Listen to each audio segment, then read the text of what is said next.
வணக்கம் நேயர்களே. பி குருஸ் தமிழ் சேனலுக்கு உங்களை நான் வரவேற்கிறேன். நான் சேதுராமன். இன்று என்னோடு மீண்டும் இணைந்திருக்கிறார் அரசியல் விமர்சகர் திரு முரளி சீதாராமன் அவர்கள். அவரை நாம் சந்திக்கலாம், சில விஷயங்கள் குறித்து வாதிக்கலாம். வணக்கம் சார், எப்படி இருக்கீங்க? வணக்கம், நல்லா இருக்கேன். பி குரு யூடியூப் சேனல் நேயர்களுக்கு என்னுடைய வாழ்த்துக்கள், வணக்கங்கள். ரொம்ப நன்றி சார். சார், ஞாயிற்றுக்கிழமை அன்னைக்கு ஒரு முக்கியமான நிகழ்ச்சி பொள்ளாச்சியில நடந்திருக்கு. நமக்கு எல்லாம் தெரியும், திரு அண்ணாமலை அவர்கள் பாரதிய ஜனதாவிலிருந்து விலகிய பிறகு தன்னுடைய வி த லீடர்ஸ் அமைப்பின் சார்பாக நடைபெற்ற ஒரு முதலாவது மாநாட்டில் பங்கேற்றிருக்கிறார். பல்வேறு விஷயங்கள் குறித்து விவாதித்திருக்கிறார். அதனுடைய முதற்கட்ட பார்வை உங்களுடைய பார்வையில சொல்லுங்க சார். அதாவது அண்ணாமலை அவர்கள் தொடங்கிய அந்த இயக்கம் நேத்திக்கு பொள்ளாச்சியில இந்த ஆட்சி பாளையத்துல நடந்த அந்த மாநாடு அரசியல் மாநாடு கிடையாது. அவரே சொன்னாரு, இது போதை பொருள்கள் ஒழிப்பு, போதைக்கு எதிரான மாநாடு. அதுவும் அது பொள்ளாச்சியில அது ஒரு அந்த அந்த பகுதிக்கு உண்டான மாநாடு. ஆனா தமிழகத்தின் பல பகுதிகளிலிருந்தும் ஏராளமான தொண்டர்கள் அண்ணாமலையின் அவர்களுடைய அந்த மாநாட்டுக்கு தன்னெழுச்சியாக திரண்டார்கள். அவரே அண்ணாமலை தன்னுடைய ஸ்பீச்ல சொன்ன மாதிரி, இதுல பாஜகவினர் வந்திருக்கிறார்கள், காங்கிரஸ்காரர்கள் வந்திருக்கிறார்கள், திமுகவினர் வந்திருக்கிறார்கள், அதிமுகவினர் வந்திருக்கிறார்கள். எனவே இந்த மாநாடு போதை ஒழிப்புக்கான மாநாடுங்கிறத அவர் ரொம்ப தெளிவா தன்னுடைய உரையில குறிப்பிட்டார். அதற்கு அடுத்தபடியாக அண்ணாமலை அவர்கள் தன்னுடைய இயக்கத்தினுடைய வளர்ச்சியை பற்றி கூறும்போது, ரொம்ப வேகமா 19 லட்சம் உறுப்பினர்கள் இதுவரைக்கும் சேர்ந்திருக்காங்க அப்படிங்கிறத அவர் தெளிவுபடுத்தினார்.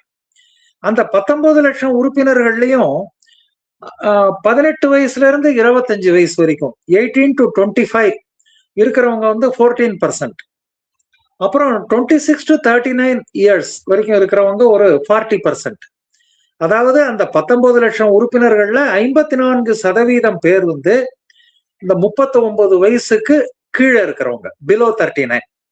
அந்த பிலோ 39 இருக்கிற ஜெனரேஷன் தான் போன 2026 இப்ப சமீபத்துல நடந்த தேர்தலில் தமிழகத்தில் மிகப்பெரிய மாற்றத்தை உருவாக்கியது. இதே 39க்கு கீழே இருக்கிற ஜெனரேஷன் தான் 2031 நிச்சயமாக ஒரு மாற்றத்தை கொண்டு வரும்னு அண்ணாமலை ரொம்ப தெளிவா சொன்னாரு. சந்தேகமே பட வேண்டாம், 2031 நம்ம அரசியல் கட்சியாக வருவோம் அப்படிங்கறத சொல்லியிருக்காரு. அதுல என்ன இன்னும் ரொம்ப நாசூக்கா சொல்லியிருக்காருன்னா, நம்ம இவரை தோற்கடித்து விட்டு வருவோம்னு எல்லாம் சொல்லல. இதை விட பெட்டரா, இப்ப இருக்கிற அமைப்பை விட பெட்டரா, இப்ப இருக்கிற ஆட்சியாளர்களை விட பெட்டரா நம்மால் தர முடியும் அப்படிங்கிற நம்பிக்கையை நம்ம மக்கள் மத்தியில உருவாக்கி விட்டு நம்ம வருவோம்னு சொல்லியிருக்காரு. இதை ஒரு பாசிட்டிவ் வைப்ரேஷனா நான் பாக்குறேன். சார், அவர் சில விஷயங்களை டச் பண்ணார் தன்னுடைய உரையில. முக்கியமா விஜயோட ஆட்சியே ஒரு புதிதாக வந்த ஆட்சிங்கிறதால ஒரு குறைந்தபட்சம் ஒரு ஆண்டுக்கு நம்ம அவரை விமர்சனம் செய்யக்கூடாது என்கிற ரீதியில அவருடைய பார்வை இருந்தது அவருடைய உரையில. இதை நீங்க எப்படி பாக்குறீங்க? நல்ல விஷயம்தான். ஏன்னு கேட்டீங்கன்னா, விஜய் அவர்களுடைய ஆட்சியில இப்போ விஜய் உள்பட பல பேர் முதல் முறை எம்எல்ஏ ஆயிருக்காங்க. எம்எல்ஏ ஆனதே ஃபர்ஸ்ட் டைம். அதை விட இப்ப செங்கோட்டையன் அவர்கள் ஏற்கனவே அவர் ஒருத்தர் தான் எக்ஸெப்ஷன், விதிவிலக்கு. ஏற்கனவே அதிமுக ஆட்சியில, எம்ஜிஆர் ஆட்சியில், ஜெயலலிதா ஆட்சியில எல்லாம் அமைச்சரா இருந்து நீண்ட அனுபவம் பெற்றவர். சபாநாயகர் ஜேசிடி பிரபாகரன் ஏற்கனவே எம்எல்ஏவா அதிமுக காலத்துல இருந்தவர். இந்த 2 பேரை தவிர மீதி எல்லோருமே ஃபர்ஸ்ட் டைம் எம்எல்ஏஸ். அதே மாதிரி ஃபர்ஸ்ட் டைம் ஆட்சிக்கு வந்திருக்காங்க. அதனால வரும்போது சில தடுமாற்றங்கள். முதல்ல இவங்க பாராளுமன்ற ஜனநாயக அமைப்புக்கு இவங்க பழகணும். சட்டமன்றத்துல என்னென்ன தீர்மானம் வரும், வெட்டு தீர்மானம், நிதி தீர்மானம், நம்பிக்கை தீர்மானம், நம்பிக்கையில்லா தீர்மானம், இந்த மாதிரி சட்டமன்ற நடைமுறைகள் இருக்கு, இந்த லெஜிஸ்லேட்டிவ் ப்ரொசீஜர்ஸ். அதுக்கு பழகணும். அப்புறம் நிர்வாகத்துக்கு பழகணும். அப்படி பழகும் போது ஒரு சில ஆரம்ப கட்டத்துல சில தடுமாற்றங்கள் இவர்களுக்கு ஏற்படும். அந்த தடுமாற்றங்களை நம்ம ஒரு பெரிதுபடுத்தி இவர்களை போட்டு ஒரேடியா ஒரு அழுத்தி இதுதான் சான்ஸ்ன்னு சொல்லிட்டு இவங்களை போட்டு அழுத்தாம, முதல் முறையாக வந்திருக்கிறார்கள்ங்கிற ஒரு கண்ணோட்டத்தோட அந்த தடுமாற்றங்களை திருத்துவதற்கு நம்ம முயற்சி பண்ணணும். அதான் நான் 1 வருஷம் டைம் தருவேன்னு சொல்லி திரு விஜய் அவர்கள் குறிப்பிட்டிருக்கிறார். திரு அண்ணாமலை அவர்கள் விஜய் ஆட்சிக்கு 1 வருஷம் டைம் தரேன்னு சொல்லியிருக்காரு. இது நமக்கு ஒரு பழைய விஷயத்தை நினைவுபடுத்துது. 1967 திரு அண்ணாதுரை அவர்கள் முதலமைச்சராக திமுக ஆட்சிக்கு வந்த போது பெருந்தலைவர் காமராஜ் என்ன சொன்னார்னா, நாங்கள் இந்த ஆட்சிக்கு 6 மாத காலம் அவகாசம் தருகிறோம்னு சொன்னார். அதற்கு பிறகு அது வரைக்கும் நம்ம எந்த போராட்டமும் நடத்த வேண்டாம், அதுக்கு பிறகு ஏதாவது போராட்டம் நடத்தலாம்னு சொல்லி பெருந்தலைவர் காமராஜ் அவர்கள் சொன்னார்கள். அதுவும் அண்ணாதுரை எல்லாம் பாத்தீங்கன்னா, கருணாநிதி, அண்ணாதுரை, நெடுஞ்செழியன் எல்லோருமே 1949லயே கட்சி தொடங்கிட்டாங்க. 18 வருஷம் அரசியல் அனுபவம் இருக்கு. அதுல 1957 முதல் முறை சட்டமன்றத்துக்கு போட்டியிட்டு 15 சீட்டு, 1962ல 50 சீட்டு, இப்படி ஜெயித்து ஏற்கனவே சட்டமன்ற அனுபவம் உள்ளவர்கள். அவர்கள் ஆட்சிக்கு வந்த போதே காமராஜ் என்ன சொன்னாரு, 6 மாதம் டைம் தரேன், அதற்கு பிறகு நம்ம போராடலாம், அது வரைக்கும் டிஸ்டர்ப் பண்ண வேண்டாம் இவங்களான்னு சொன்னார். அதே போல 1977ல எம்ஜிஆர் அவர்கள் முதலமைச்சரான போது கருணாநிதி அவர்கள் அப்போ எதிர்கட்சியில அவர் என்ன சொன்னார்னா, 6 மாத காலம் வாழாவிருப்போம். அவர் கலைஞர் நல்ல தமிழ்ல அவருக்கே உண்டான தமிழ்ல சொன்னார், 6 மாத காலம் வாழாவிருப்போம், அதற்கு பிறகு வாழாயிருப்போம், அதாவது வாழ் மாதிரி சுழல்வோம் அப்படின்னு சொல்லி சொன்னார். அதெல்லாம் பொதுவாக எல்லோருமே ஒரு ஆளுங்கட்சி வந்தால், புதிதாக வந்தால் அவர்கள் கொஞ்சம் ஸ்திரப்படுத்திக் கொள்ள வேண்டும், நிர்வாக நடைமுறைகளை அவர்கள் கொஞ்சம் கற்று தேர வேண்டும், பயிற்சி எடுத்துக்கொள்ள வேண்டும் சொல்லி ஒரு நடைமுறை தான். அதனால திரு அண்ணாமலை அவர்களும் அதை இன்னும் சேர்த்து 1 வருஷமா கொடுத்திருக்காரு. 6 மாதங்கிறத கொஞ்சம் சேர்த்து 1 இயரா கொடுத்திருக்காரு. ஏன்னா இவங்க திமுகவாவது ஏற்கனவே எதிர்கட்சியா 18 வருஷம் இருந்துட்டு ஆட்சிக்கு வந்தாங்க. எம்ஜிஆர் அவர்கள் நீண்ட காலம் சட்டமன்ற உறுப்பினராகவும் அதாகவும் இருந்துட்டு, அதுக்கு பிறகு திமுக பொருளாளர் எல்லாம் இருந்துட்டு அரசியல் அனுபவத்தோடு ஆட்சிக்கு வந்தார். அதனால அவங்களுக்கெல்லாம் 6 மாசம். இவர் எந்த விதமான அனுபவமும் இல்லாம முதல் முறையா இப்பதான், இன்னும் சொல்ல போனா ஓட்டு போட்ட வாக்காளர்களுக்கே தெரியாது. யாருக்காவது தெரியுமா வேட்பாளர் யாரு, தாவேகா வேட்பாளர் யாருன்னு பார்த்தா ஓட்டு போட்டாங்க? கிடையாது. எல்லாம் விசில் சின்னம், அவ்வளவுதான், டக்குன்னு அடிச்சு விட்டாங்க. அதனால முதல் முறையாக ஆட்சிக்கு வந்திருக்கிறார்கள். இவர்களுக்கு எம்எல்ஏ ஆனதே முதல் முறை, அதுவும் அமைச்சர்களானது அதே இன்னும் ரொம்ப ஃப்ரெஷ். அதனால இவர்களுக்கு ஒரு கூலிங் டைம் தரணும், இவர்கள் ஸ்திரப்படுத்திக் கொள்ள, தங்களுடைய அனுபவங்களை கொஞ்சம் சரிபார்த்துக் கொள்ள இவர்களுக்கு நேரம் தரணும்ன்றது அண்ணாமலை கூறியிருப்பது நல்ல விஷயம்னு தான் நான் பாக்குறேன். சார், எனக்கு ஒரு சின்ன சந்தேகம். ஒருவேளை திரு அண்ணாமலை அவர்கள் பாஜகவில இப்போது இருந்திருந்தால் தாவேக ஆட்சியை குறை சொல்லாமல் இருந்திருப்பார்? நிச்சயமா. அதாவது தாவேகா அண்ணாமலை அவர்களை பொறுத்த மட்டும் அவர் தன்னுடைய இருப்பிடத்துக்கு தகுந்த போல தன்னுடைய நிலைப்பாட்டை மாற்றிக் கொள்பவர் அல்லன்னு நான் பாக்குறேன். அவர் பாஜக தலைவராகவே நீடித்திருந்தால் கூட அவர் இதே கருத்தை தான் சொல்லியிருப்பார். அதாவது மூர்க்கத்தனமா அதிகாரத்தை பிடிக்க நாம வரல, டிவிகேவை வெளுத்து வாங்குங்கன்னு சொல்றாங்க சில தலைவர்கள் கூட, நம்ம ஃப்ரெண்ட்ஸ் கூட சொல்றாங்க, அண்ணா டிவிகே வச்சு வெளுத்து வாங்குங்கன்னு சொல்றாங்க, நான் அப்படி பண்ண மாட்டேன் அப்படின்னு சொல்லியிருக்காரு. அதனால அண்ணாமலை ஆஸ் அ பர்சனாலிட்டி நீங்க பாத்தீங்கன்னா, அவர் பாஜகவிலேயே நீடித்திருந்து பாஜக தலைவராகவே இந்நேரம் இருந்திருந்தால் கூட அவர் இதே ஸ்டாண்ட்ஸ் தான் எடுத்திருப்பார். சார், இன்னொரு விஷயம் அவர் சொல்றாரு, தேசியவாதி தான் நான், இப்போதும் நான் தேசியவாதி தான், அதே நேரத்துல என்னுடைய மதம் இந்து, என்னுடைய சாதி இதெல்லாம் நான் வீட்டோட விட்டுட்டு ஒரு பொது வெளியில வரும்போது ஒரு பொதுவான மனிதனாகவே இருக்க விரும்புகிறேன் அப்படிங்கிறாரு. கடந்த காலங்கள்ல அவருடைய நிலைப்பாடு இந்த மாதிரி இருந்ததாங்கிறது தெரியல பாஜகவில் இருக்கும்போது. இப்போதைய சூழ்நிலையில அவர் எடுப்பதற்கான காரணம், பாஜகவில் இருந்த போது இப்படி பேசுவதற்கான வாய்ப்பு அவருக்கு இருந்ததா இல்ல அதற்கான தேவை இருந்ததான்னு எனக்கு தெரியலீங்க. ஆனா இப்போ ஒரு புதிய இயக்கத்தை அவர் ஸ்டார்ட் பண்ணிருக்காரு. புதிய இயக்கத்தை ஸ்டார்ட் பண்ணும்போது தன்னுடைய ப்ளூ பிரிண்ட் என்ன, தன்னுடைய இயக்கத்தினுடைய அவுட்லுக் என்ன, நாம இந்த சமுதாயத்தை எப்படி பாக்குறோம், நாம இந்த நிகழ்ச்சிகளை எப்படி பாக்குறோம், சமுதாயத்தில் இருக்கிற நிலைமைகளை எப்படி பாக்குறோங்கிறத ஒரு எக்ஸ்பிளைன் பண்ண வேண்டியிருக்கு அவருக்கு. பாஜக இருந்த போது அவர் ஒரு அகில இந்திய கட்சியினுடைய மாநில தலைவரா இருந்தாரு. பாஜக என்ன வேலை கொடுத்தோ அதை செய்தார், அதோட அவருடைய வேலை முடிஞ்சது. ஆனா இப்போ ஒரு புதிய இயக்கத்தை தொடங்கி இருக்கும் போது தன்னுடைய ஸ்டாண்ட்ஸ் என்ன, தன்னுடைய ப்ளூ பிரிண்ட் என்ன, தன்னுடைய இயக்கத்தினுடைய ப்ளூ பிரிண்ட் என்ன, இந்த சமுதாயம் பற்றிய தன்னுடைய அவுட்லுக் என்ன, அதெல்லாம் சொல்ல வேண்டிய தேவை அவருக்கு இருக்கு. அவர் ரொம்ப தெளிவா சொல்லியிருக்காரு. தேசியவாதியான்னு அவர் அந்த வீடியோ நன்னா பார்த்தேன், நான் 2-3 முறை பார்த்து அதை குறிப்பெல்லாம் எடுத்துட்டு இருக்கேன். தேசியவாதியானா இருமாப்புடன் சொல்வேன் நான் தேசியவாதி, ரொம்ப அழகா சொல்லிட்டார். இந்தியனா தமிழ்னா அப்படின்னு கேட்கும்போது எதுக்கு இந்த பிரச்சனை, இந்தியன் என்பதில் எப்போதும் கர்வம், அவர் சொன்ன அந்த எக்ஸாக்ட் வேர்டு, இந்தியன் என்பதில் எப்போதும் கர்வம், அந்த இந்தியாவில் தமிழ்நாடு முதல் மாநிலமாக இருக்க வேண்டும் என்பதற்கு தான் இத்தனை போராட்டம் நாம் நடத்துகிறோம்னு பேசியிருக்காரு. இது எனக்கு நியாயமான விஷயமா தான் எனக்கு படுது. அந்த கட்சியினுடைய அவுட்லுக் என்னங்கிறத முதல் தரம் ஒரு இயக்கத்தை தொடங்குறாரு, கட்சியோட அவர் தொடங்கல. He has started only the movement at present. So அந்த மூவ்மெண்ட்டினுடைய அவுட்லுக் என்ன, வியூ பாயிண்ட் என்னங்கிறத அவர் பிரசன்ட் பண்றாரு. அதை சொல்லும்போது என்ன சொல்றாருன்னா, திருநீர் வைக்கிறேன், பொட்டு வைக்கிறேன், குங்குமம் வைக்கிறேன், நான் ஒரு ஹிந்து, அதை சொல்லிட்டாரு. அதுக்கப்புறம் என்ன சொல்றாரு, வீட்டிலிருந்து வெளிவரும்போது என்னுடைய மதத்தைன்னு சொல்லல. நல்லா புரிந்து கொள்ள வேண்டும். நிறைய பேர் அதை, அந்த அண்ணாமலை பேசினதை என்ன பிரச்சனைனா, நிறைய பேர் அதை கட் காப்பி பேஸ்ட் மாதிரி தங்க சௌரியத்துக்கு கட் பண்ணி எடிட் பண்ணி அப்படி பேஸ்ட் பண்ணி பேசுறாங்க. வீட்டிலிருந்து வெளியே வரும்போது என்னுடைய மதத்தையும் சாதியையும், 2 பாயிண்ட், மதத்தையும் சாதியையும் ரெண்டையும் சேர்த்து சொல்லிட்டு அதே பேச்சுல பின்னாடி சொல்றாரு, நான் வந்து ஒரு இந்த சமுதாயத்தை சேர்ந்தவன்கிறதுனால இவங்களுக்கான ஆள் கிடையாது, நானு இன்னொரு ஜாதியை சேர்ந்தவனுக்காக ஆள் கிடையாதுன்னு சொல்றாரு. மதத்தையும் சாதியையும் வீட்டில் வைத்து பூட்டி விட்டு சாமானிய மனிதனாக, அனைவருக்கும் பொதுவான மனிதனாக உங்கள் முன் நிற்கிறேன். இதுல என்னங்க தப்பு இருக்கு? எனக்கு என்னமோ அதுல I am a common man, என்னை யார் வேணா அணுகலாம், நான் எல்லோருக்கும் பொதுவானவன்னு சொல்றாரு. அவர் தன்னை பத்தி சொல்றாரு. மதத்தையும், என்னுடைய மதத்தையும் மத நம்பிக்கையும், அவர் மத நம்பிக்கை இருக்குங்கிறார். நான் ஒரு இந்துங்கிறாரு, விபூதி இட்டுக்கிறேன், திருநீர் வச்சுக்கிறேன், பொட்டு வச்சுக்கிறேன்.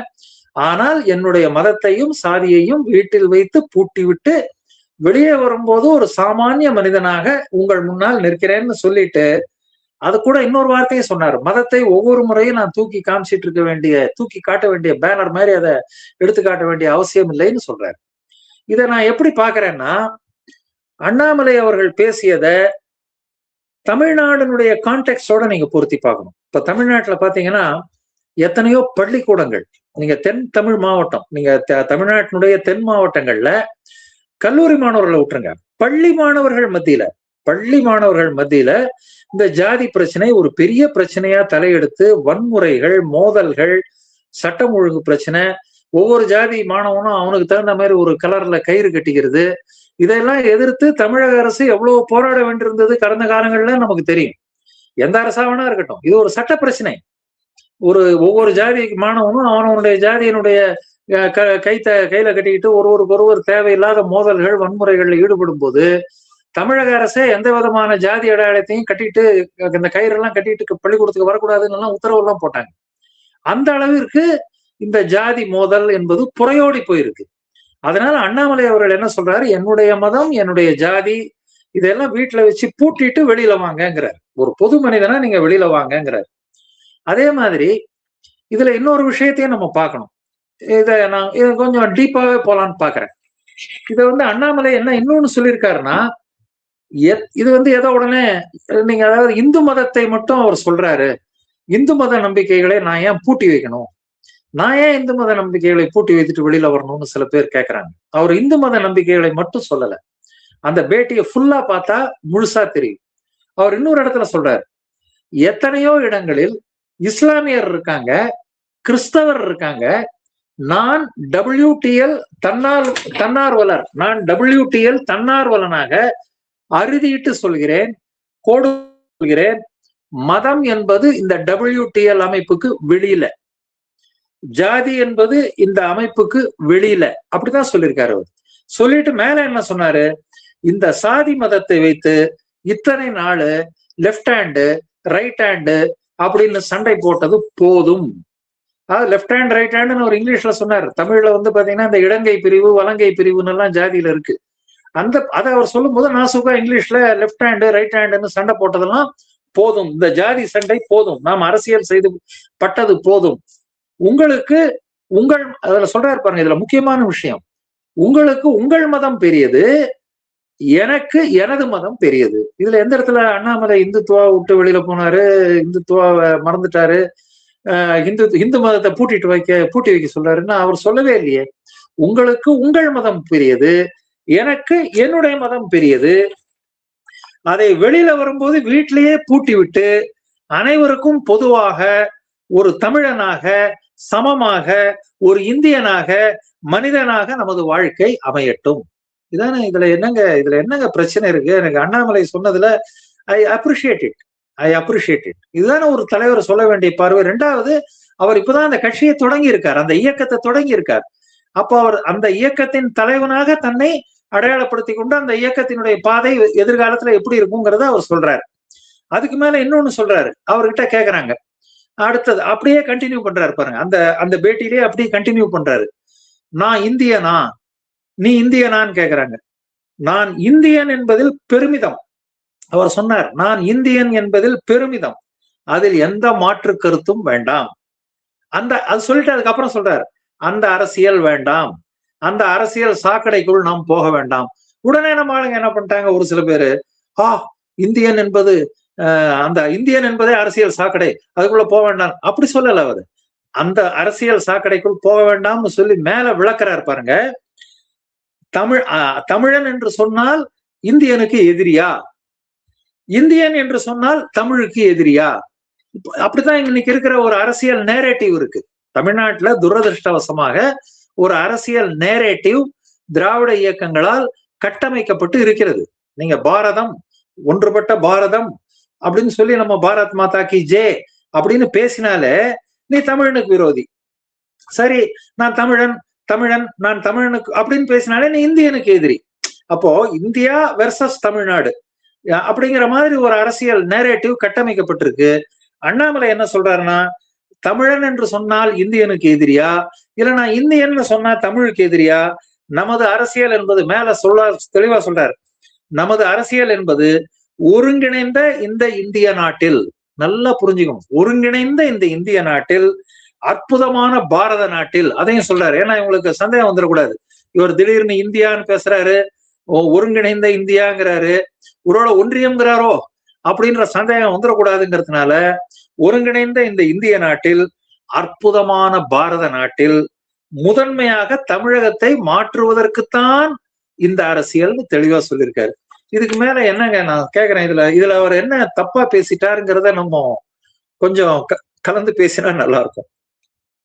சார், இவர் கடந்த காலங்கள்ல அவர் மேல கூறப்பட்ட குற்றச்சாட்டு கொஞ்சம் தேசியத்தை விட்டு வெளியே செல்கிறாருங்கிற மாதிரி ஒரு குற்றச்சாட்டு இருந்தது. அந்த சூழ்நிலையில இவரை நோக்கி வந்த ஆதரவாளர்கள பெரும்பான்மையினர் நமக்கே தெரியும், பாஜகவோட முன்னாள் ஆதரவாளர்கள் தான்.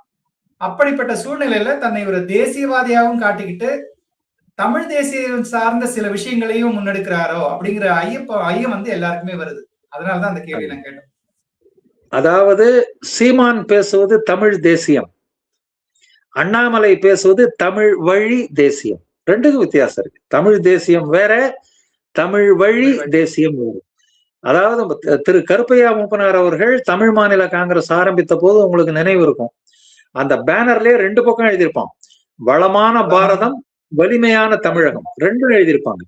மூப்பனார் எந்த காலத்திலும் தேசியத்துக்கு எதிரானவர் அல்ல, மூப்பனார் எந்த காலத்திலும் இந்திய ஒற்றுமைக்கு எதிரானவர் அல்ல. அவர் தன்னுடைய கட்சி பேரை தமிழ் மாநில காங்கிரஸ்னு தான் வச்சாரு. அதே மாதிரி அண்ணாமலை அவர்கள் கட்சி பேர் வைக்கல, இப்ப இயக்கம் வி த லீடர்ஸ்னு வச்சிருக்காரு. அவர் எந்த காலத்திலும் இந்திய தேசியத்துக்கு எதிரானவர் அல்ல. அவர் தெளிவா சொல்லிட்டார், நான் இந்தியன் என்பதில் நான் first I am an Indian, அவர் தெளிவா சொல்லிட்டாரு. அதே நேரத்துல தமிழன் என்ற முறையில் நான் பெருமை கொள்கிறேன் அப்படின்னு சொல்லியிருக்காரு. இதுல என்ன பிரச்சனைனா, நான் பார்த்த வரைக்கும் இந்த 2 நாளா ஓடுகிற விவாதங்கள், இந்த பேஸ்புக்ல வரக்கூடிய விஷயங்கள், விவாதங்கள், இதெல்லாம் பார்க்கும்போது தமிழக பாஜக எல்லாரும் சொல்லல, எல்லாரும் இல்ல, ஒரு சில பேர் தமிழக பாஜகவை சேர்ந்த ஒரு சில நண்பர்கள், அவங்களாம் எனக்கும் ஃப்ரெண்ட்ஸ் தான். Friendship is entirely different from political perspective. அதனால நமக்கு நல்ல நண்பர்கள் தான் அவங்க. அவங்க என்ன சொல்றாங்க, இந்துங்கிறத நான் ஏன் வீட்டுல பூட்டி வச்சுட்டு வரணும், ஏன் அவர் சொன்னது எந்த பிராடர் சென்ஸ்ல சொன்னாரு, அதை புரிந்து கொள்ளாமல் நான் ஏன் பூட்டி வச்சுட்டு வரணும். அப்புறம் சொல்லிட்டு நான் வீட்லயும் இந்து வெளியிலையும் இந்து அப்படிங்கிறாரு. சரிண்ணே, அதுல ஒண்ணும் தப்பு கிடையாது, நீ வீட்லயும் இந்து பாருங்க, வெளியிலயும் இந்து பாருங்க. ஆனா பிரச்சனை என்னன்னு கேட்டீங்கன்னா, நீங்க இந்த ஸ்டாண்டை எடுத்தீங்கன்னா, அண்ணாமலை சொன்னது தெளிவா சொன்னார், நான் இந்து மதத்தில் அழுத்தமான நம்பிக்கை உடையவன், நான் திருநீறு பொட்டு வைப்பவன், ஆனால் வெளியில பழகும் போது என்னுடைய அந்த இந்து மதத்தை ஒரு பூட்டி வச்சுட்டு ஒரு பொது மனிதனாக, நான் எல்லோருக்கும் பொதுவானவனாக, சாமானிய மனிதனாக நான் நிற்கிறேன்னு சொன்னார். ஆச்சா, இப்ப இதுல இவங்க என்ன சொல்றாங்க, இல்ல நான் உள்ளேயும் இந்து வெளியிலையும் இந்து. சரி, ரைட்டு. இப்போ அப்படி பார்த்தாங்கன்னா, இவர்களையும் அறியாமல் இவர்கள் இன்னொரு வாதத்துல போய் இவங்க இறங்கிடுறாங்க. இப்ப மரியாதைக்குரிய சபாநாயகர் ஜேசிடி பிரபாகர் அவர்கள் வீட்லயும் கிறிஸ்தவர் வெளியிலையும் கிறிஸ்தவர், நீ சொல்ற இல்ல நான் வீட்லயும் இருந்து வெளியிலையும் இருந்துட்டு, அப்ப அவர் சொல்லுவார்ல, நான் வீட்லயும் கிறிஸ்தவர், வெளியிலயும் கிறிஸ்தவர். அதனாலதான் சட்டசபையில நான் வந்து பைபிளை மேற்கோள் காட்டினேன் அப்படிங்கிறாரு. அப்ப நீங்க என்ன செய்வீங்க? இப்ப நான் கேட்கிற ஆர்குமெண்ட் என்னன்னா, நீங்க இந்த ஆர்குமெண்ட்டை எங்க வச்சீங்கன்னா அவர் அந்த ஆர்குமெண்ட்டை வைப்பாரா இல்லையா? சரி, இப்ப அடுத்தது ஒரு முஸ்லீம் லீக் அமைச்சர் பதவி பிரமாணம் செய்து கொண்ட போது குரான் ஓதப்பட்டதுன்னு சொல்லி அது ஒரு பிரச்சனையா விவாதிக்கப்பட்டது. இப்போ அவர் சொல்றாரு, நான் வீட்லயும் முஸ்லீம், வெளியிலயும் முஸ்லீம், அதனால நான் என்னுடைய மத நம்பிக்கைகளை நான் இங்கதான் பண்ணுவேன்னு சொன்னாருன்னா அப்ப என்ன பண்ணுவீங்க? அதனால நாம் சில வாதங்களை முன்வைக்கும் போது கவனமாக இருக்கணும். அண்ணாமலை எந்த ஆங்கிள் சொன்னாரு? அவர் தான் சொன்னாரு, நீ இஸ்லாமியனாரு, கிறிஸ்தவனாரு, ஓ மதம் உனக்கு பெருசு, என் மதம் எனக்கு பெருசு. வெளியில வந்துட்டோம்னாக்கா அவங்கவுங்க மதத்தை பூட்டி வச்சுட்டு மனிதனா சகமா பழகுங்கிறாரு. இதை நீங்க வந்து இப்படி பார்க்கணும். இப்போ இந்த பாஜக என்ன செய்யணும்னா, அண்ணாமலை பேசிய இந்த வாதத்தை தன்னுடைய ஒரு எம்எல்ஏ இருக்காரு இல்லையா, போஜராஜன்ஜி அவர்கள் இருக்கிறாருல, அவர்கிட்ட சொல்லி அண்ணாமலை பேசியதை அப்படியே காப்பி பேஸ்ட் பண்ணி அங்க பேச சொல்லி, சபாநாயகர் ஏன் அப்படி பேசினாரு, ஏன் இஸ்லாமிய அமைச்சர் அப்படி பதவி ஏத்திட்டாரு, அப்ப நான் வந்து பகவத்கீதையில இருந்து கோட் பண்ணட்டுமா அப்படின்னு அப்படி ஒரு கவுண்டர் வைக்கணுமே தவிர, அண்ணாமலை பேசியதை எடுத்துக்கிட்டு இவங்க ரொம்ப எனக்கு என்னவோ இவங்க தமிழக பாஜகவில் ஒரு சிலர் இந்த ஹிந்து மதம் பூட்டி வைப்பது, இந்த 2 விஷயத்த மட்டும் வச்சுக்கிட்டு கதவுல வீட்டுல வச்சு பூட்டி வைத்து விட்டு வாங்கன்னு சொல்லாரு. இன்னொன்னு, அண்ணாமலை இந்து மதத்தை மட்டும் சொல்லல, ஜாதி அதையும் சேர்த்தா சொன்னார். நல்லா அந்த பேட்டியில பாருங்க, அந்த 23வது நிமிஷமோ 24வது நிமிஷமோ அந்த வார்த்தை வருது, உங்களுடைய என்னுடைய மதத்தையும் சாதியையும் வீட்டில் வைத்து பூட்டி விட்டு வெளியே வரும்போது சாமானிய மனிதனாக வருகிறேன்னு சொல்லியிருக்காரு. சாதியும் சேர்த்துதான் சொல்றாரு. இதுல என்ன தப்பு? அப்ப நான் சாதி எடுத்துட்டு வரணும், இப்போ அப்ப நான் சாதி எடுத்துட்டு வரணும்னு சொன்னா ஒத்துப்பீங்களா? நான் சாதி எடுத்துட்டு வரேன், நான் வந்து கொங்கு மண்டலத்துல ஒரு குறிப்பிட்ட சமூகத்துல பிறந்தவன், நான் அந்த சமூகத்தினுடைய ஜாதியை நான் தூக்கிட்டு வரேன் அப்படின்ட்டு அண்ணாமலை சொல்ல முடியுமா? அவர் என்ன சொன்னாரு? அதுல என்ன தப்பு இருக்கு? யாருமே பண்ண முடியாது. இன்னொரு விஷயத்தையும் சொல்றாரு, எல்லாரும் எதிர்பார்த்தது என்னன்னா அரசியல் கட்சிக்கான அறிவிப்பு இந்த மாநாட்டுல வரும்னு எதிர்பார்த்தாங்க. ஆனா திரும்பவும் அவர் வந்து எங்களுடைய உறுப்பினர்களின் எண்ணிக்கை வந்து, அதாவது வாலண்டியர்ஸோட எண்ணிக்கை வந்து 50 லட்சத்தை தொடும்போதுதான் அரசியல் அறிவிப்பு வரும்னு திரும்ப சொல்றாரு. அது நீண்ட காலம் ஆகாதா? அவருடைய என்னதான் சொன்னாலும் அதற்கு முன்னமே ஒரு சில நடவடிக்கைகளை, அரசியல் சார்ந்த நடவடிக்கைகளை அவர் மேற்கொண்டால்தான் 2031 சட்டப்பேரவை தேர்தல்ல ஒரு சரியான எதிர்கட்சியாக செயல்பட முடியும். அந்த சூழ்நிலையில இந்த அறிவிப்பை நீங்க எப்படி பாக்குறீங்க? அதாவது நானே ஏற்கனவே ஒரு முறை நம்ம பேட்டியில சொல்லியிருக்கேன், 50,01,000 என்னைக்கு அந்த நம்பர் வருதோ அன்னைக்கு நம்ம அரசியல் கட்சியா மாறிடுவோம் முன்னாடியே சொன்னார். அந்த ஃபர்ஸ்ட் போட்காஸ்ட் நம்ம விஜய் இது பண்ணப்பே சொன்னோம். அது என்னுடைய தனிப்பட்ட கருத்து, ஒரு அரசியல் விமர்சகனாக, அரசியல் பார்வையாளனாக என்னுடைய கருத்து. தேவையில்லைன்னு நான் நினைக்கிறேன். இன்னும் கொஞ்சம் சீக்கிரம் வரலாம், 50,01,000 வரட்டும். ஆனா அவர் இன்னொன்னு சொன்னார், அந்த 50 லட்சம் அடுத்த மாசமே வரலாம், 2 வாரத்துல வரலாம், 3 வாரத்துல வரலாம், 6 மாசத்துக்குள்ள வரலாம், எப்ப வேணா வரலாம், அது நீங்க இதை பொறுத்ததுன்னு சொல்லிட்டு சொன்னார் அவரு. அதனால இந்த மாதிரி விஷயங்கள்ல அரசியல் கட்சியாக மாறுவது, அரசியல் இயக்கமாக மாறுவதுன்னு வரும்போது என்னைக்குமே சூனர் த பெட்டர். ஆனா இதை ரொம்ப ஆற போட்டு மக்களுக்கு, ஆனா இதுல என்னன்னு கேட்டீங்கன்னா, இவர் ஏற்கனவே இன்னொன்னு சொல்லியிருக்காரு, அப்படி அரசியல் இயக்கமா மாறி உள்ள வந்தாக்கா உங்களுடைய யார் யாரெல்லாம் நீங்க எதிர்க்க வேண்டியிருக்கும்னா, இப்போ தாவேகா விஜய் அவருடைய ஆட்சியையும் விமர்சனம் பண்ண வேண்டியிருக்கும். ஒரு எதிர்கட்சிங்கிற முறையில விமர்சனம் பண்றீங்களோ இல்லையோ ஆக்கப்பூர்வமா ஆலோசனைகளை சொல்ல வேண்டியிருக்கும். இதுல அண்ணாமலை அவர்கள் இன்னொரு விஷயத்த ரொம்ப தெளிவா சொன்னார். இந்த தாவேகா சம்பந்தமா, விஜய் சம்பந்தமா சொல்லும் போது, நாம வந்து அவர்களுக்கு ஆலோசனை சொல்கிறோம், நம்ம வந்து அவங்களை எதிர்க்கல, போட்டு அழுத்தல, ஆலோசனைகள் சொல்கிறோம். பள்ளிக்கூடங்கள், வழிபாட்டு தலங்களுக்கு 500 மீட்டர் பக்கத்துல மதுபான கடைகள் இருக்கு, அதெல்லாம் அகற்றணும்னு சொன்னோம். அரசாங்கம் சொல்லிச்சு 717 கடைகளை நாங்கள் அகற்றி இருக்கிறோம்னு சொல்லிச்சு. ஆனா நம்ம கள ஆய்வு செய்திருக்கிறோம், அதுல இன்னும் அந்த மாதிரி நிறைய இடங்கள்ல இருக்குன்னு சொல்றோம், அதை அவர்கள் கேட்கணும்னு சொல்லிட்டு அதுல இன்னொன்னு சொன்னார் அண்ணாமலை அவர்கள். அதை நம்ம சொல்லி பார்ப்போம், கேட்காட்டா நமக்கு வேற வழி இருக்குன்னு. அப்படின்னா என்ன அர்த்தம்னாக்கா, போராட்டங்கள், அதற்கு அடுத்தது அடுத்த கட்ட நடவடிக்கைகள், அதெல்லாம் அதை முன்னெடுப்போம்னு அர்த்தம். அதனால 2031 வரைக்கும் அப்படிங்கிறது அண்ணாமலைக்கு கிடைச்சிருக்கிற நல்ல டைம். நிச்சயமாக 2031க்கு முன்னாடியே இந்த உள்ளாட்சி தேர்தல்கள் வரப்போகுது இல்லையா, அவரை தான் அதையும் இன்னொன்னு குறிப்பிட்டார் அண்ணாமலை. உள்ளாட்சி தேர்தலின் போதே நம்ம தயார் செய்து கொண்டிருக்கிறோம். இதுல நம்ம கோயம்புத்தூர்ல இருக்கிற APJ அப்துல் கலாம் ட்ரைனிங் இன்ஸ்டிடியூட்ல நம்ம வந்து பயிற்சி கொடுத்து நல்ல உள்ளாட்சி தேர்தல் பிரதிநிதிகளை நம்ம தயாரித்து கொண்டிருக்கிறோம்னு சொல்றாரு. கிட்டத்தட்ட 70,000 பேர் வந்து உள்ளாட்சி தேர்தலில் போட்டி போடுறதுக்கு ஆர்வம் தெரிவிச்சிருக்காங்கன்னு சொல்லியிருக்காரு போன முறையே. அதனால இது வந்து it is the right time Annamalai strikes. நான் நினைக்கிறேன் கொஞ்சம் 50 லட்சம் வந்த பின்னாடி போலாம் அப்படின்னு எதிர்பார்ப்பது என்னுடைய தனிப்பட்ட கருத்து. அது தேவையில்லைன்றது என்னுடைய கருத்து. கொஞ்சம் சீக்கிரம் வரலாம்னு நான் நினைக்கிறேன். சார், அடுத்த விஷயம், தமிழக முதலமைச்சர் திரு ஜோசப் விஜய் அவர்கள் சமீபத்துல கரூர் சென்றிருந்தார். அந்த சமீபத்துல தேர்தலுக்கு முன்பு நடந்த நிகழ்வுல பாதிக்கப்பட்ட குடும்பங்கள் எல்லாம் சந்திச்சார். அரசு சார்பில் அவர்கள் குடும்பத்தை சார்ந்தவர்களுக்கு ஒரு வேலை வாய்ப்பு தரப்படுவதாக உறுதி அளித்திருக்கிறார். மேலும் ஒரு நினைவு சின்னம் அமைக்கப்படும் என்றும் தெரிவித்திருக்கிறார். இதெல்லாம் நீங்க அவருடைய செயல்பாடுகளை எப்படி பாக்குறீங்க? கரூர்ல அவரை பேசிய பேச்சுக்கள் சில வந்து ரொம்ப ஹார்ஷா தீய சக்தி தூய சக்தின்னு திரும்ப எல்லாம் பேசினாரு. இதெல்லாம் நீங்க எப்படி பாக்குறீங்க? அதாவது திரு விஜய் அவர்கள் பேசியதுல வந்து ஏற்கனவே ஆதவ் அர்ஜுனா அவர்கள் வந்து கரூர்ல எனக்கு கணக்கு தீர்க்கறதுக்கு ஒரு விஷயம் இருக்கு. திமுக அரசு தன்னுடைய ஆட்சி காலத்தில் தங்களுடைய போலீஸை வைத்துதான் எங்க ஆட்களை கொன்னாங்கன்னு சொல்லி வெளிப்படையா ஒரு மீட்டிங்ல பேசினார். அதுவே ரொம்ப ஒரு அதிர்ச்சி அலைகளை உண்டு பண்ணியது. ஏன்னு கேட்டீங்கன்னா, ஆதவ் அர்ஜுனா வந்து ஒரு முக்கியமான பொறுப்பில் இருக்கிற ஒரு மனிதர். அவர் வந்து ஒரு குற்றச்சாட்டை சொல்றாரு. நீ பொதுக்கூட்டத்துல பேசுறது அதெல்லாம் வேற. பட் இந்த இடத்துல ஒரு அமைச்சரா இருந்துகிட்டு திமுக வந்து தன்னுடைய போலீஸை வைத்து சதி செய்து எங்களுடைய இவங்களை இது பண்ணாங்க, என்னுடைய ஆதரவாளர்களை கொன்றார்கள்ன்ற மாதிரி பேசினார்.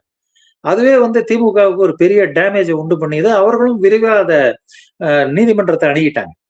அப்போ இப்போது திரு விஜய் அவர்கள் வந்து முதல்வர் மட்டுமல்ல, காவல்துறையை தன் கையில் வைத்திருப்பவர்.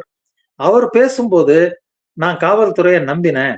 நான் வந்து ஏற்கனவே பெரம்பலூர்ல நாங்க மீட்டிங் போட்ட போது இல்ல கூட்டம் அதிகமா இருக்கு, நீங்க திரும்பி போயிடுங்க, ஏதாவது அசம்பாவிதம் நடக்கும், எங்களால ஒரு பாதுகாப்பு தர முடியாதுன்னு சொல்லி அனுப்பிச்சிட்டாங்க, நாங்க வந்துட்டோம். காவல்துறை நினைத்தால் எந்த கூட்டத்தையும் எப்ப வேணா கேன்சல் பண்ணலாம், எங்ககிட்ட நாங்க கேன்சல் பண்றோம், நீங்க போங்கன்னு சொல்லியிருந்தா நாங்க போயிருப்போம். ஆனா சாமர்த்தியமா பேசி எங்களை நைஸா கூட்டிட்டு வந்து அந்த கூட்டத்துக்குள்ள சேர்த்து விட்டாங்க. அப்ப கரூர்ல இருந்த போலீஸ். நான் போலீஸை நம்பினேன், அவங்க என்ன இந்த மாதிரி தந்திரமா சிக்க வச்சுட்டாங்கன்னு சொல்லி பேசினார். இது வந்து ஒரு இது ரொம்ப ரொம்ப ஒரு முக்கியமான ஸ்பீச். அது அதாவது இது சரியா தப்பாங்கிறதெல்லாம் அப்புறம் பார்க்கலாம். ஆனா ஒரு முதலமைச்சராக இருப்பவர், காவல்துறையை தன் கையில் வைத்திருப்பவர் இப்படி பேசியது வந்து ஒரு அதிர்ச்சி அலைகளை உண்டு பண்ணி இருக்கிறது. திமுக இதற்கு சரி, திமுக இல்ல எந்த கட்சியா இருந்தாலும் எனி எக்ஸ்ஆர் ஒய் பார்ட்டி நிச்சயமாக இதுக்கு ரெஸ்பாண்ட் பண்ணுவாங்க, நீதிமன்றத்தை அணுகுவாங்க. ரெண்டாவது ஒரு விசாரணையில நடந்துட்டு இருக்கு. இப்போ கரூர் கூட்ட நெரிசல் மரணங்கள் சம்பந்தப்பட்ட வழக்கு விசாரணையில இருக்கும்போது முதலமைச்சர் இப்படி பேசுவது என்பது அந்த விசாரணையினுடைய போக்கை திசை திருப்புங்கிறது சட்டபூர்வமான உண்மை. அதை ஏன் அவர் அப்படி பேசினாருன்னு எனக்கு தெரியல. ஏன் அவ்வளவு போல்டா, அவ்வளவு வெளிப்படையா நான் வந்து போலீஸ்காரங்க எங்களை ஏமாத்திட்டாங்க, நான் அந்த நாமக்கல் பக்கத்துல இருந்து உள்ள வரும்போதே பரவாயில்ல வாங்க உங்களை நைஸா கூட்டிட்டு வந்து எங்களை உள்ள விட்டாங்க அந்த இதுக்குட்ட, அந்த மாதிரி எல்லாம் பேசுவது வந்து எனக்கு என்னவோ அது வந்து கொஞ்சம் விஜய் ஹேஸ் ஓவர் ஸ்டெப்டு. அவர் சிஎம் வந்து கொஞ்சம் தன்னுடைய எல்லையை தாண்டி வந்திருக்கிறாரோ என்று நான் ஒரு அரசியல் பார்வையாளனாக பார்க்கிறேன். ரெண்டாவது திரு விஜய் அவர்கள் பேசுவது இந்த 41 பேருக்கு பணி இடம் கொடுக்குறேன்னு சொல்றாங்க பாத்தீங்களா, அதுல இந்த விஷயத்தை பொறுத்த மட்டும் Communist Party of India, Communist Party of India, Marxist, அப்புறம் புதிய தமிழகம், நம்ம இவரது டாக்டர் இவருடைய புதிய தமிழகம், அவங்க எல்லாமே இதை எதிர்த்திருக்காங்க. நீங்க வந்து அந்த இறந்து போனவர்களுடைய குடும்பத்துக்கு எவ்வளவு வேணா நிதி கொடுங்க. ஏன்னா இவர்கள்லாம் திரைத்துறையில நிறைய சம்பாதிப்பவர்கள். விஜய் எல்லாம் திரைத்துறையில நல்ல முக்கியமான நடிகரா இருந்து நிறைய சம்பாதிச்சிருக்காரு. சொல்ல போனா அவருடைய படத்துல நடிச்ச ஒரு படத்தினுடைய சம்பளம் 4 படத்துடைய சம்பளத்தை கொடுத்தாலே அவங்க நிதிக்கு சரியா போகும். ஒரு குடும்பத்துக்கு 2 கோடி தாராளமா தரலாம். அப்படி தரலாமே தவிர பணியிடம் கவர்மெண்ட் வேலை கொடுக்குறேன் அப்படின்னு சொல்லிவது வந்து, அப்படி பார்த்தா எத்தனையோ விபத்துகள்ல எத்தனையோ பேர் இறந்து போறாங்க. சாலை விபத்துகள்ல இருக்கிறவங்க நிறைய பேர் இருக்காங்க. அவன் என்ன பண்ணான் பாவம், சாலையை கடந்து போனான், அவன் பக்கம் எந்த தப்புமே கிடையாது. அவன் சாதாரணமா 2 வீலர்ல போயிட்டு இருந்தான், இல்ல நடந்து போயிட்டு இருந்தான், சரியாக போனான், எதிர்க்க ராங் சைட்ல வந்து அடிச்சிட்டான். அந்த மாதிரி இறந்து போகிறவர்கள் அப்பாவி மக்கள் எத்தனையோ பேர் இருக்காங்க. இப்போ அவங்க குடும்பத்துக்கெல்லாம் நீங்க அரசு வேலை கொடுப்பீங்களா? இப்போ திருமதி வானதி அவர்கள் கூட இந்த விஷயத்துல நல்ல ஒரு கேள்வி கேட்டிருக்காங்க. பாஜகவினுடைய அந்த இப்ப தேசிய மகளிர் அணி தலைவி திருமதி வானதி சீனிவாசன் அவர்கள் நல்ல கேள்வி கேட்டிருக்காங்க. நீங்க உங்க கூட்டத்துல வந்து உங்களை பாக்குறதுக்காக வந்து ஜன நெரிசல்ல இறந்து போன குடும்பத்துக்கு நீங்க 41 பேருக்கு குடும்பங்களுக்கு கவர்மெண்ட் வேலை கொடுக்குறீங்க. அத்வானி அவர்கள் 1998ல வந்தப்போ இதே மாதிரி தானே அவரை பாக்குறதுக்கு தானே வந்தாங்க. அத்வானி பிஜேபி காரங்கன்னு விட்டுருங்க, அத்வானி வருகிறாருன்னா அவர் என்ன பேசுறாருன்னு பாக்குறதுக்கு வந்தவங்க நிறைய பேர் இருப்பாங்க. குண்டு வெடிப்புல நிறைய பேர் இறந்து போனாங்க. அவங்க குடும்பத்துக்கெல்லாம் நீங்க அரசு வேலை கொடுப்பீர்களான்னு அவங்க திரும்ப கேட்டிருக்காங்க. அதனால இத வந்து அவங்க ஒரு கவுண்டர் பாயிண்ட் மாதிரி தான் கேட்டிருக்காங்க. ஆனா எப்படி பார்த்தாலும் அரசு வேலை என்பதை விட தனியார் நிவாரணம் நீங்க எவ்வளவு வேணா கொடுங்க, உங்க கட்சியிலிருந்து நிதியிலிருந்து கொடுங்க. பட் அரசாங்க வேலையை கொடுப்பது என்பது அதை எதிர்பார்த்து எத்தனையோ பேர் காத்திருக்காங்க. வேலை இல்லாத இளைஞர்கள் இருக்காங்க, டிஎன்பிஎஸ்சியில தேர்வு எழுதிட்டு ரிசல்ட்டுக்காக காத்துட்டு இருக்கிறவங்க இருப்பாங்க. அதனால அது வந்து சரியானதா இருக்காதுங்கிறது ஒரு அரசியல் பார்வையாளனாக என்னுடைய கருத்து. இந்த விஷயத்துல மாண்புமிகு முதல்வர் திரு விஜய் அவர்களுடைய அந்த கருத்தோடு நான் மாறுபடுகிறேன். மாறுபட்ட கருத்தை தெரிவிக்கிறதுக்கு உரிமை இருக்கு, அந்த அடிப்படையில் சொல்கிறேன். சார், அவர் பேசும்போது இந்த லஞ்சத்தை பற்றி ஒரு பேச்சு வந்தது. லஞ்சம் யாராவது கேட்டா என் பேரை சொல்லுங்க, உங்கள் அண்ணன் ஆகிய தம்பி ஆகிய விஜய் கிட்ட சொல்லுங்க, என் பேரை சொல்லுங்க, சொன்னீங்கன்னா கண்டிப்பா இந்த விளைவு நடக்காது அப்படிங்கிற ரீதியில அவருடைய பேச்சு இருந்தது. இது தொடர்ந்து இருப்பதற்கு சாத்தியம், அதாவது லஞ்சம் இல்லாத அரசாங்கம் இன்னும் 4.5 ஆண்டுகளுக்கு சாத்தியமா? இந்த விஷயத்துல நான் திரு விஜய் அவர்களை மிகவும் பாராட்டுகிறேன். நல்ல விஷயம், மக்களுக்கு நம்பிக்கை கொடுத்திருக்காரு. யாராவது லஞ்சம் கேட்டா சொல்லுங்க, எங்க அண்ணா ஆட்சி நடக்குது, எங்க மாமா ஆட்சி நடக்குதுன்னு சொல்லுங்க, அதுக்கப்புறம் வரதை நம்ம பாத்துக்கலாம், யாரும் லஞ்சம் தராதிங்க அப்படின்னு சொல்லிட்டு அது ஒரு நல்ல அருமையான, முன்னாடியே நம்ம போட்டிருக்கோம், லஞ்சம் தவிர நெஞ்சம் நிமிர்ந்தெல்லாம் அலுவலகங்கள்லயே எழுதி வச்சிருக்கோம். ஆனா நம்ம தவிர்த்தமா இல்ல நெஞ்சம் நிமிர்ந்ததான்னு தெரியல. ஆனா திரு விஜய் அவர்கள் இப்போது சொல்லி இருப்பது நல்ல விஷயம், பாராட்டுக்குரிய விஷயம். லஞ்சம் இல்லாத ஒரு அரசாங்கம். நான் போய் ஒரு ஜாதி சான்றிதழ் வாங்குறதுக்கு போறேன், இல்ல ஒரு பட்டா மாற்றுதலுக்கு போறேன்னா எனக்கு 10 பைசா லஞ்சம் இல்லாம இந்த அரசாங்க வேலைகள் அரசு அலுவலகத்தில் நடக்கிறது என்றால் மக்கள் நிச்சயமாக விஜய் அவர்களை பாராட்டுவார்கள், போற்றுவார்கள். அதனால விஜய் கூறியிருப்பது மிகவும் பாராட்டத்தகுந்த, வரவேற்க தகுந்த விஷயம். அதை அவர் தொடர்ந்து செய்தால் மிக நன்றாக இருக்கும்.